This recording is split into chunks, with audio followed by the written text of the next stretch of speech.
Now, the cart war is not the only example of violence against Tejanos in Texas. You also have what are called vigilance committees being developed. A vigilance committee is not a legal law enforcement organization. It's just people from a community who organize themselves to protect themselves against any threats.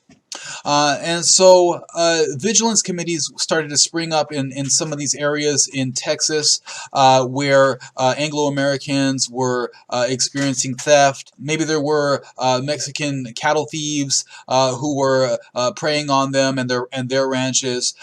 So eventually they formed these vigilance committees to try to protect themselves. But the problem is a lot of these vigilante groups targeted Tejanos who were not even involved in stealing cattle, right? And so an example of this would be the case of Juan Moya.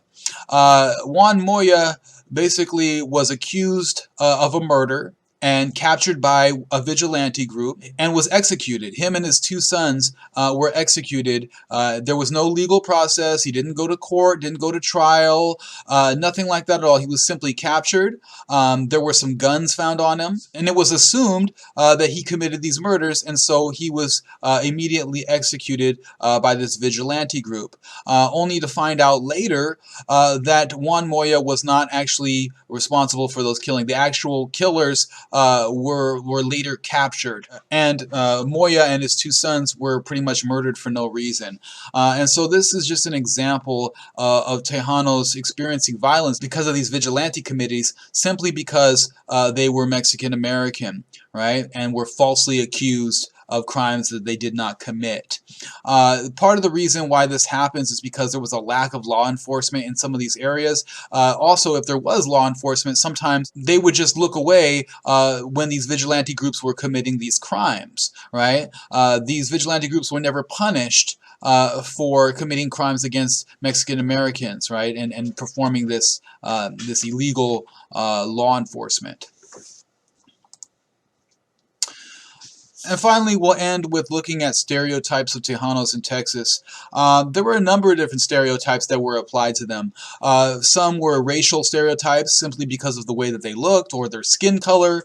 Anglo-Americans would compare them to African Americans using derogatory terminology. They would also compare them to Indians or Native Americans because some Tejanos looked more Native American. And so there would be a lot of racial discrimination going on Tejanos simply because of the way that they looked or their skin color. There were stereotypes about the intelligence of Tejanos. Anglo-Americans would say that they had a childlike mentality, denigrating them in that way, that they were lazy, that they didn't want to work, that they were sexually immoral, or that they were just simply pleasure seekers, that all they wanted to do was dance and gamble, have a good time, or take a siesta, take a nap.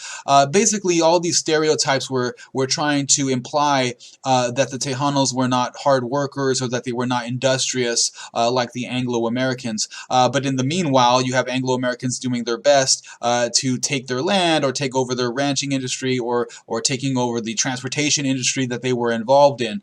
So on one hand, you have Anglo-Americans actually using violence against the Tejanos to take their industries away from them, and then on the other hand, you have this prejudice or stereotypes that are saying that Tejanos are lazy or that they don't want to work. So ultimately, in both California and Texas, you see discrimination taking place against Mexican Americans. You see the legal system being used to take away land from Mexican Americans, and you also see illegal violence being perpetrated by Anglo-Americans against Mexican Americans.